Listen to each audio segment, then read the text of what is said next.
Hello, comrades. This is a recording of Considerations on the Party's Organic Activity when the General Situation is Historically Unfavourable, written by Amadeo Bordiga in 1965. 1. The so-called question of the party's internal organization has always been a subject in the positions of traditional Marxists and of the present communist left, born as an opposition to the errors of the Moscow International.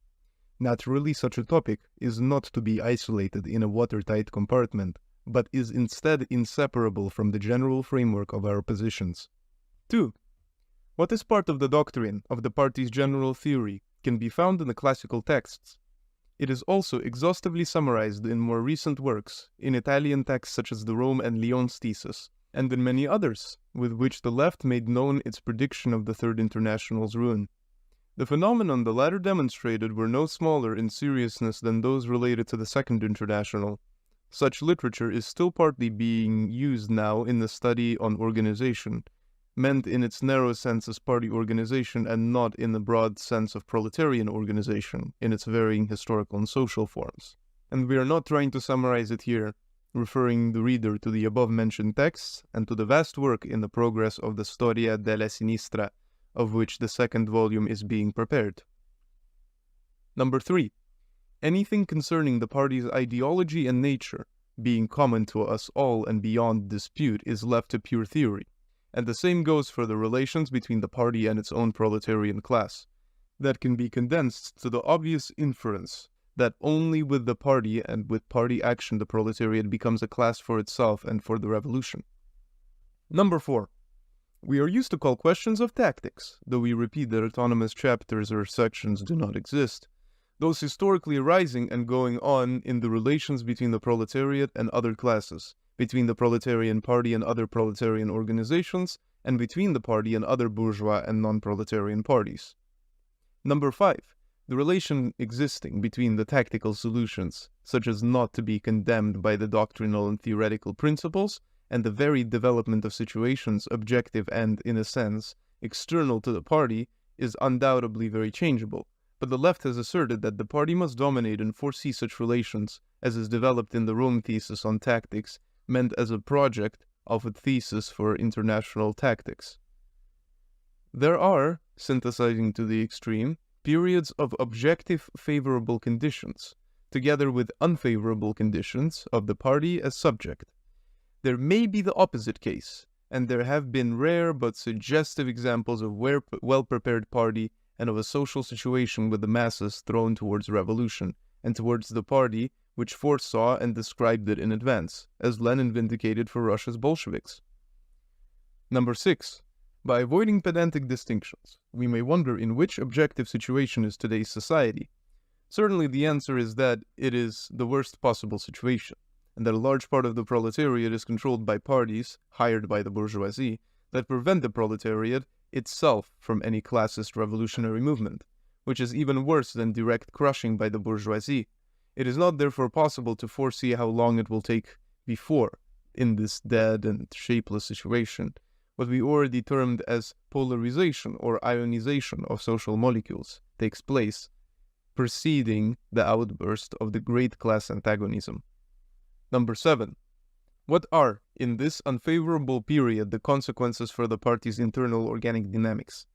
We always said, in all the above-mentioned texts, that the party cannot avoid being influenced by the character of the real situation surrounding it. Therefore, the big existing proletarian parties are, necessarily and avowedly, opportunist. It is a fundamental thesis of the left that our party must not abstain from resisting in such a situation. It must instead survive and hand down the flame along the historical thread of time. It will be a small party, not owing to our will or choice, but because of ineluctable necessity. While thinking of the structure of this party, even in the Third International's epoch of decadence, and in countless polemics, we rejected with arguments that it is now unnecessary to recall several accusations. We don't want a secret sect or elite party, refusing any contact with the outside owing to a purity mania. We reject any formula of workerist or laborist party excluding all non-proletarians, as it is a formula belonging to all historical opportunists. We don't want to reduce the party to an organization of a cultural, intellectual, and scholastic type, as from polemics more than half a century old. Neither do we believe, as certain anarchists and blankists do, that a party is imaginable which is involved in conspiratorial armed action and in hatching plots. Number 8. Being the opposite of the social complex, concentrated on falsification and destruction of theory and sound doctrine, it is evident that today's small party has, as an outstanding character, the duty of restoring the principles of doctrinal value. But it is unfortunately deprived of the favorable setting that saw Lenin achieving such a work after the disaster of the First World War. But it does not imply that we have to erect a barrier between theory and practical action, because beyond a given limit we would destroy ourselves and all our basic principles. We thus claim all forms of activity peculiar to the favorable periods, insofar as the real force relations render it possible. Number 9. All this should be treated much more broadly, but it is still possible to achieve a conclusion about the party's organizational structure in such a different transition. It would be fatal error to consider the party as dividable into two groups, one of which is dedicated to the study and the other to action. Such a distinction is deadly for the body of the party as well as for the individual militant. The meaning of unitarism and of organic centralism is that the party develops inside itself the organs suited to the various functions, which we call propaganda, proselytism, proletarian organization, union work, etc. Up to tomorrow, the armed organization. But nothing can be inferred from the number of comrades destined for such functions, as on principle no comrade must be left out of any of them. The fact that in this phase the comrades devoted to theory and to the movement's history may seem too many, and too few those yet ready to action, is a historical accident. But above all, it would be senseless to carry out an investigation into the number of those devoted to one and the other display of energy. We all know that when the situation radicalizes, countless elements will side with us, in an immediate, instinctive way, and without the least training course aping scholastic qualifications. Number 10. We know very well that the opportunist danger, ever since Marx fought against Bakunin, Proudhon, Lassalle, and during all the further phases of the opportunist disease, has always been tied to the influence on the proletariat of the petty bourgeois false allies. Our infinite difference towards the contribution of these social strata cannot and must not prevent us from utilizing, according to history's mighty lessons, exceptional elements coming from them. The party will destine such elements to the work of setting the theory to order. The lack of such a work would only mean death, while in the future of its plan of propagation we'll have to identify it with the immense extension of revolutionary masses. Number 11. The violent sparks that flashed between the real force, editor left 3 question marks here, of our dialectics instructed us that a comrade, communist and revolutionary militant, is one who has been able to forget, to renege on, to tear away from his mind and from his heart the classification in which he has been enrolled by the register of disputant society, one who sees and mingles himself in the whole of the millenary space that binds the ancestral tribal man fighter against wild beasts with the member of the future community, fraternal in the joyous harmony of social men. Number 12. Historical party and formal party. This distinction is in Marx and Engels, as they were right to deduce from it that, being through their work in the line of the historical party, they disdained to be members of any formal party. But no one of today's militants can infer from it he has the right to a choice, that is, of being clearly with the historical party, and to care nothing about the formal party. Thus it is, owing to the sound intelligence of that proposition of Marx and Engels, which has a dialectical and historical sense, and not because they were supermen of a very special type of race. Marx says, party in its historical meaning, in its historical sense, and formal or ephemeral party. In the first concept lies the continuity, and from it we have derived our characteristic thesis of the invariance of doctrine since its formulation by Marx, not as the invention of a genius, but as the discovery of a result of human evolution. But the two concepts are not metaphysically opposite. and it would be silly to express them by the poor doctrine. I turn my back on the formal party as I go towards the historical one.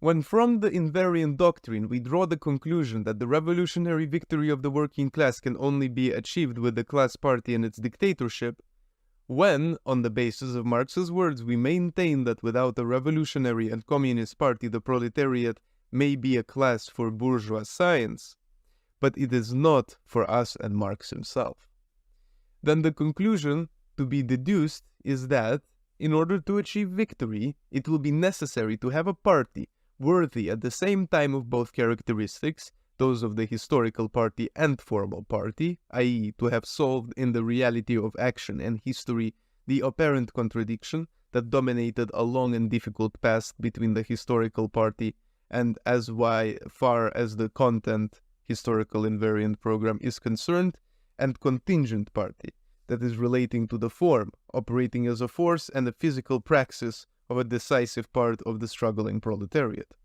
This synthetic clarification of the doctrinal question must also be quickly related to the historical transitions lying behind us. Number 13. The first transition from a body of small groups and leagues, which the workers' struggle came out of, to the international party foreseen by our doctrine takes place when the First International is founded in 1864. There is no point now in reconstituting the process leading to the crisis of such an organization, that under Marx's direction was defended to the last from infiltration of petty bourgeois programs such as those of libertarians. In 1889, the Second International is built, after Marx's death but under Engels' control, though his directions are not followed. For a moment there is a tendency to have again, in the formal party, the continuation of the historical one, but all that is broken up in the following years by the federalist and non-centralist type of party, by the influences of parliamentary practice and by the cult of democracy, by the nationalist outlook on individual sections, no longer conceived as armies at war against their own state, as was wanted by the 1848 Manifesto. Open revisionism rises up, disparaging the historical end and exaltating the contingent and formal movement. The rise of the Third International, after the 1914 disastrous failure of almost all sections into pure democratism and nationalism, was seen by us, in the first years after 1919, as the complete reconnection of the historical party and formal party. The new international arose declaredly centralist and anti-democratic, but the historical praxis of entrance into it of the sections federated in the failed international was particularly difficult, and made in too much of a hurry by the expectation that the transition from the seizure of power in Russia to that in other European countries would be immediate. If the section that in Italy arose from the ruins of the old party of the Second International was particularly inclined, not certainly by virtues of persons but because of its historical origins, to feel the necessity of welding together the historical movement and its present form, that was due to the hard struggles it waged against the degenerated forms and to the refusal of infiltrations, which were not only attempted by those forces dominated by nationalist, parliamentary, and democratic type positions, but also by those, in Italy maximalism, influenced by anarcho-syndicalist and petty bourgeois revolutionism. Such left-wing current fought particularly in order to have more rigid content of admissions, construction of the new formal structure, completely put them into effect in Italy, and it was the first to realize the dangers for the whole international, when they gave faulty results in France, Germany, etc.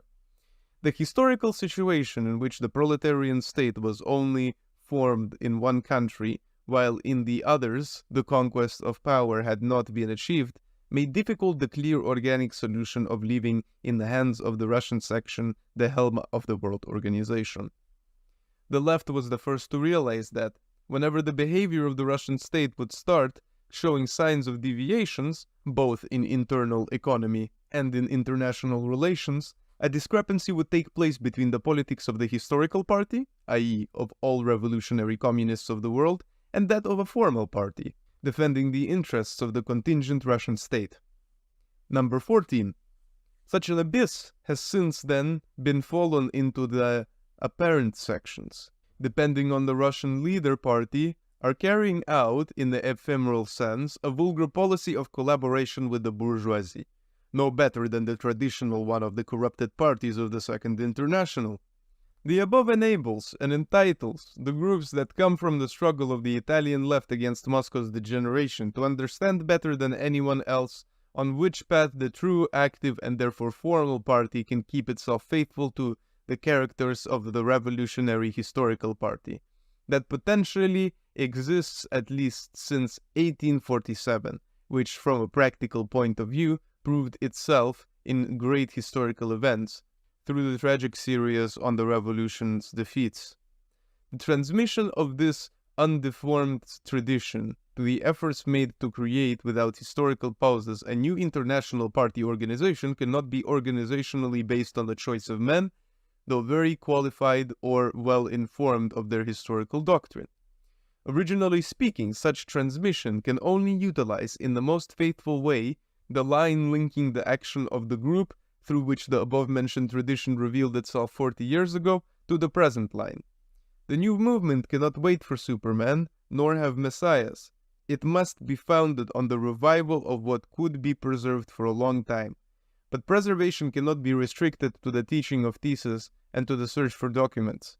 It uses living instruments in order to form an old guard and to hand over, uncorruptedly and potently, to a young guard. The latter rushes off towards new revolutions that might have to wait not more than a decade from now, the action on the foreground of the historical scene. The party and the revolution having no concern at all for the names of the former and the latter. The correct transmission of that tradition beyond generations, and also for this beyond names of dead or living men, cannot be restricted to that of critical texts, nor only to the method of utilizing the Communist Party's doctrine by being close and faithful to classical texts. It must be related to the class battle that the Marxist left, we don't want to limit the revival only to the Italian region, set out and carried out in the most inflamed real struggle during the years after 1919. And that was broken, more than by the relations of force with respect to the enemy class, by the dependence on the center of the historical world party degenerating to that of an ephemeral party, destroyed by opportunist pathology, until such dependence was, historically, de facto broken. The left historically tried, without breaking from the principle of world-centralized discipline, to give revolutionary battle, although defensive, while keeping the vanguard proletariat intact from any collusion with the middle classes, their parties, and their doomed-to-defeat ideologies. Having even the historical chance of saying, if not the revolution, at least the core of its historical party, being missed, it has today begun all over again, in a torpid and indifferent objective situation, within a proletariat infected to the bone by petty bourgeois democratism. But the downing organism, by utilizing the whole of the doctrinal and practice-based tradition, as confirmed by the historical verification of timely expectations, puts it into effect also with its everyday action. It pursues the aim of re-establishing an always wider contact with the exploited masses, and it eliminates from its structure one of the starting errors of the Moscow International by getting rid of democratic centralism and of any voting mechanism, as well as every last member eliminating from his ideology any concessions to democratoid, pacifist, autonomist, or libertarian trends. The end.